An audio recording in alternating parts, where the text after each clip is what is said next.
নাহৰলগুন জুবিনদাৰ শ্ৰদ্ধাঞ্জলি অনুষ্ঠান দিয়া হৈছে। নাহৰলগুন অৰুণাচল নাহৰলগুন জুবিনদাৰ শ্ৰদ্ধাঞ্জলি অনুষ্ঠান।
অকমান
কেনেধৰণৰ মুগুৰ দিয়ক কেনে কৈছে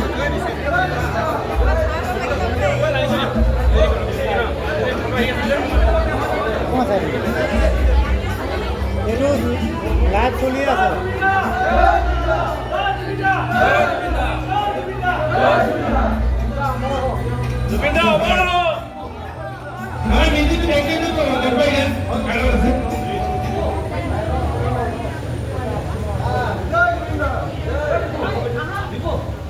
শ্ৰদ্ধাৰ আমাৰ আজি উপস্থিত ৰাইজ, আমি সকলোৱে জানো আমি কিয় আজি বিগত হৈছোঁ। সঁচাকৈ আমাৰ আজি অতি দুখৰ দিন।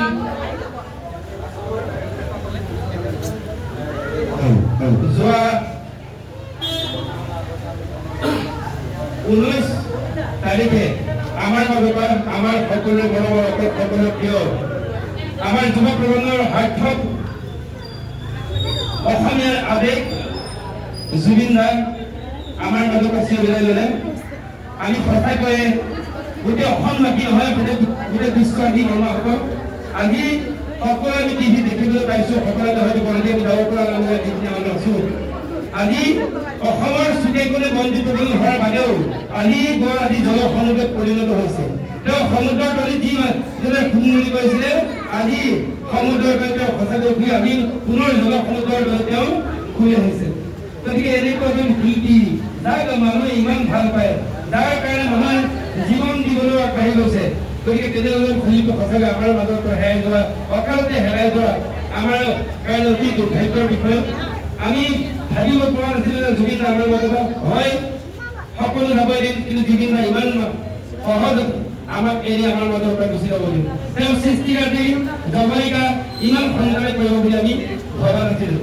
যিহেতু তেওঁৰ বহুতো এতিয়াও কৰ্মসূচী বাকী আছিল, সেই কৰ্মসূচী আগ্ৰহ হৈ গ'ল আৰু তেওঁ অসমীয়াৰ কাৰণে মানৱ জয়ৰীয়া বুলি ভূমিকা আছিল, মানুহৰ কাৰণে গান গাইছিল, মানুহৰ কাৰণে দুখীয়াৰ কাৰণে তেওঁ গান দি আছিল।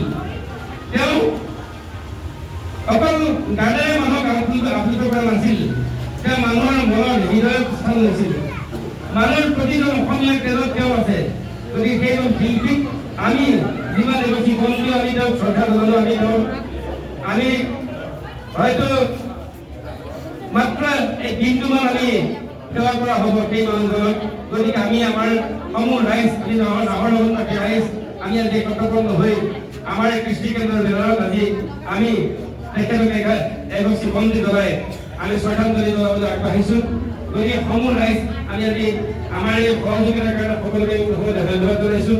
আৰু আমাৰ যি জুবিন দা সঁচাকৈ সদায় আমাৰ মাজত জীয়াই থাকিব, কাৰণ জুবিন কেতিয়াও মৰিব নোৱাৰে। যাৰ গীত গায়, যাৰ গীত শুনি মানুহ জন্মৰ পৰা যাক চকু পানী লৈ জুবিনৰ গীত এটা গাই পেলাই তাক নিচুকোৱা হয়, যাৰ দুখতো জুবিন, সুখতো জুবিন, ভাল প্ৰজ্ঞা এটা কৰিলেও জুবিনৰ গান বাজিলে ভাল লাগে। গতিকে তেনেকুৱা মানুহ কেতিয়াও আমাৰ মাজৰ পৰা মৰিব নোৱাৰে। জুবিন সদায় অমৰ হৈ থাকিব আৰু জুবিন সদায় জয়ী হয়। জয় জুবিন দা! জয় জুবিন দা! জুবিন দা আমাৰ হওক! জুবিন দা আমাৰ হওক! জুবিন দা আমাৰ হওক!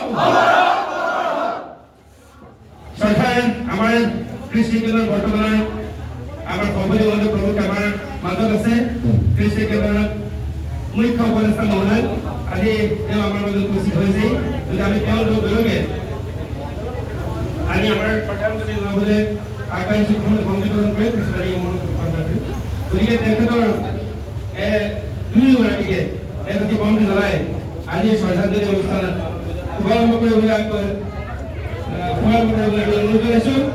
আৰু তাৰপিছত আমি সকলোৱে মনোযোগ কৰি প্ৰথমে তেখেতৰ আত্মাৰ সন্তুতিৰ কাৰণে আমি মনোযোগ কৰিম।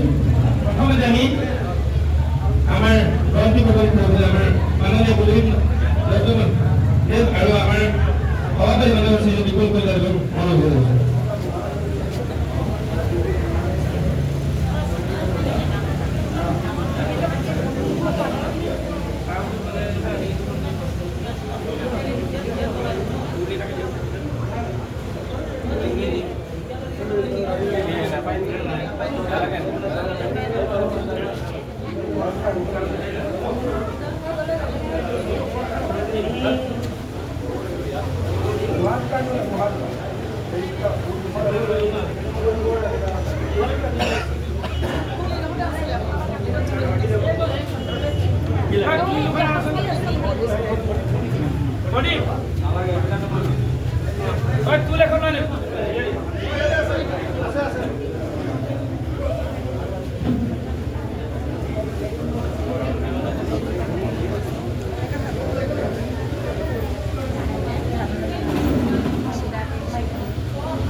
আমাৰ জুবিন গাৰ্গ অমৰ হওক, অমৰ হওক, অমৰ হওক, আমাৰ জুবিন গাৰ্গ, অমৰ হওক, অমৰ হওক, আমাৰ জুবিন গাৰ্গ অমৰ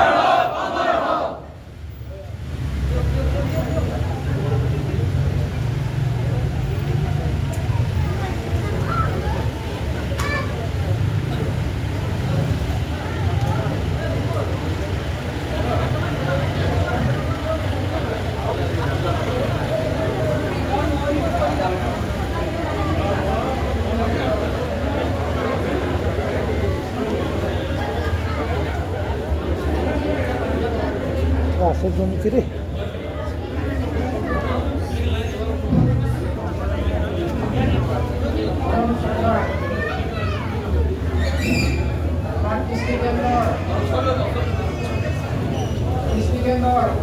সকলো সদস্য আৰু মান্যসকলৰ পক্ষে আমি জনাবলৈ পাৰি ভিতৰে জনাইছোঁ মৰমৰ জুবিন আমাৰ মাজত নাই, কিন্তু জুবিন আমাৰ মাজত নাই যদিও আমাৰ মাজত চিৰদিন অমৰ হৈ থাকিব। অসমীয়া সংগীতক চাৰিওফালৰ সৃষ্টি কৰা আধুনিক সংগীতক অসমীয়া মিউজিকক বিপ্লৱৰ জোৱাৰ নাম এই জুবিন দা আমাৰ মাজত সদায় অমৰ হৈ থাকিব। আমাৰ মাজত তেওঁ পাৰ্থিৱ কৰি নাথাকিলেও তেওঁ আমাৰ মাজত সদায় গীত আৰু মাতেৰে সদায় আমাৰ মাজত অমৰ হৈ থাকিব। সেয়ে আমি আমাৰ ভগৱান শ্ৰীচৰণৰ ওচৰত আমি প্ৰাৰ্থনা জনাইছোঁ। সকলোৱে একেমুখে আমি এই কামনা কৰিছোঁ তেখেত যাতে যুৱপীয়া হওক, তেখেতৰ যিখিনি সৃষ্টি আজি আছে সেই সৃষ্টিৰাজি আমাৰ নৱপ্ৰজন্মৰ মাজত আমি লৈ যাব পাৰোঁ, লৈ যাব লাগিব। আমি তেখেতৰ সৃষ্টিক আমি সন্মান জনাই প্ৰজন্মে প্ৰজন্মে তেখেতৰ সৃষ্টিক যুগমীয়া কৰিবৰ কাৰণে আমি জুবিনদাক আমি বছৰত এবাৰ আমি তেখেতৰ জন্মদিন বা মৃত্যু দিৱস পালন কৰি আমি কান্দো নাথাকিম। তেখেত আমাৰ মাজত সদায় থাকিব। তেখেতৰ সৃষ্টিক সদায় আমি নৱপ্ৰজন্মৰ মাজলৈ লৈ যাব লাগিব। আমাৰ ইয়াৰ দায়িত্ব আৰু কৰ্তব্য বুলি আমি ভাবোঁ। গতিকে আৰু এতিয়া আমি এই দুখৰ মুহূৰ্তত বেছি বক্তব্য ৰাখি আমাৰ ইমান ভাল নালাগিব। সকলো ভোকত ভাগি পৰিছে। আজি অসমত দেখিছে সৰু সজাগ জনসমুদ্ৰত পৰিগণিত হৈ গৈছে। এই জনসমুদ্ৰ যাতে ভৱিষ্যতেও যাতে এনেকুৱা এটা সৃষ্টি হয়, যাতে জুবিন দাক আকৌ পুনৰ আমাৰ মাজত য'তে আছে ত'তে স্বৰ্গগত আত্মাই শান্তি চিৰশান্তি লাভ কৰক। তেখেতে আকৌ আহি আমাৰ পুণ্যভূমি অসমত জন্মগ্ৰহণ কৰি আমাৰ আৰু সকলো দিশতে তেখেতে কৃষ্টি সংস্কৃতিক নেতৃত্ব দি এটা নতুন আন্দোলনৰ সৃষ্টি কৰিব বুলি আমি ভগৱান শ্ৰীচৰণৰ ওচৰত আমি প্ৰাৰ্থনা জনাইছোঁ। ধন্যবাদ। আমি আজি আমাৰ এই মুহূৰ্ত শুভ মুহূৰ্ত পবিত্ৰ মুহূৰ্তত আমাৰ প্ৰাক্তন সভাপতি তথা বৰ্তমানৰ উপস্থিত তেখেতক আমি পাইছোঁ। তেখেতে আজি আমাক দৰ্শন কৰি আমাক এই শুভ মুহূৰ্ত আলোকিত কৰিব বুলি আমি অনুৰোধ জনালোঁ। ধন্যবাদ।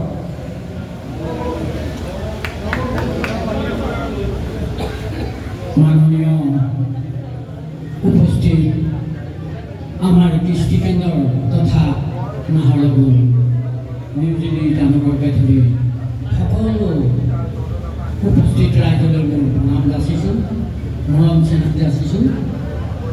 আজি আমি সঁচাকৈ দুখভোগীয়া। আমি মানিব লাগিব সকলোৰে দুখ কষ্ট ভৰি পৰিছে। তাৰ কাৰণে আমাৰ মাজত আজি অতি শ্ৰদ্ধাৰ অতি মৰমৰ জুবিন দা আৰু নাই। তেখেতৰ কথা বিশেষ বহুতো ক'বলৈ নালাগে। দুখৰ কথাটো দুখত সকলো আৱেগিক হৈ আছে। গতিকে তেখেতক মই 2006 চনত এবাৰ মই দিল্লীৰ পৰা আহিছোঁ, তেখেত কেলকাতাৰ পৰা উঠিছে। মই চবকে কৈছোঁ এনেই, তাৰপিছত বিশেষ ক'ম। মই মোৰ মিছেছে ক'লে সেয়া জুবিন দা মই আগত সঁচাকৈ দেখা নাই। এবাৰ চিলমিলকৈ যোৱাটো পাইছিলোঁ, এনেকৈ একেবাৰে কাষতে পোৱা নাই। তাৰপিছত অৰুণাচলত সোমালোঁ। ইমান এটা জুবিন দাক বুলি বহুত এটা আমি ঢৌকন আছে, কিন্তু আমি লণ্ডত পোৱা নাই। সেই ফ্লাইটত যে পালোঁ, মই বোলো গুৱাহাটীত গৈ লগ কৰি কথা পাতিলে নাপাতিব থাকে তেখেতে, হ'লেও মই ফটো এটা ল'ম আৰু মই কথা পাতিম কিন্তু আমি ইয়াৰ পৰা নামিয়ে তেখেতক লগ নাপালোঁ কোনফালে গ'ল নাপালোঁ তেতিয়াই মানে দেখিছিলোঁ পুৰা ইমান তেওঁ চঞ্চল ইমান এটা হাফ পেণ্ট পিন্ধি হাততো পুৰা মানে পুৰা ডেকাৰ আজি 2006 চনত দেখাত পুৰা তেওঁলোকে গতিকে তেনেকুৱা এজন ব্যক্তি তেনেকুৱা এজন শিল্পী তেনেকুৱা এজন গায়ক তেনেকুৱা এজন নায়ক আজি আমাৰ মাজৰ পৰা গুচি গৈছে সঁচাকৈ এইটো আমি সকলো কাৰণে সম্ভৱ আমি কথাটো 19 তাৰিখৰ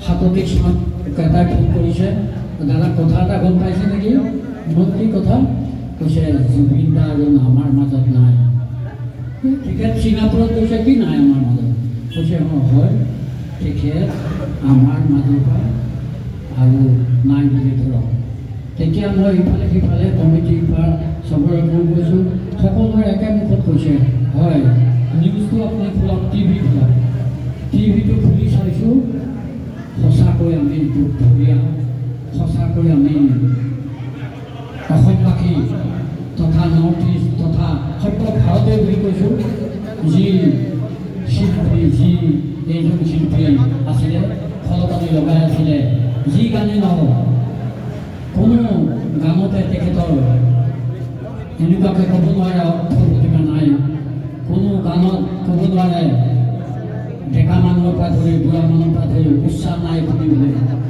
এনেকুৱা এজন শিল্পীক আমি হঠাতে বিদেশত গৈ এনেকুৱা এটা হৈছে আমি সহ্য কৰিব পৰা নাই বিশেষকৈ অসমবাসীয়ে অসমত যিসকলে আমি বাস কৰি আছোঁ আমি অসমীয়া বুলি কোৱা নাই সকলোকে কৈছোঁ আমি অসমবাসীয়ে আমি মানি ল'বলৈ টান পাইছোঁ যাই নহওক এতিয়া যিখিনি হ'ল সকলোৱে জানে গতিকে ভগৱন্তৰ ওচৰত আমি প্ৰাৰ্থনা কৰিছোঁ তেখেতৰ আত্মা য'তেই থাকক আমি যাতে তেনেকুৱা এজন জুবিন ভগৱন্তই আমাক আগৰ নৱপ্ৰজন্মত কেনেধৰণে আমি পাওঁ নৱপ্ৰজন্মৰ মাজত কেনেধৰণে আমি জুবিনৰ নিচিনা এজন শুৱলা গীতৰ খলকনি লগোৱা গীতৰ এজন নায়ক পাওঁ ভগৱন্তৰ শ্ৰীচৰণৰ ওচৰত আমি প্ৰাৰ্থনা কৰিছোঁ তেওঁ আত্মাক সদ্গতি দিয়ক আৰু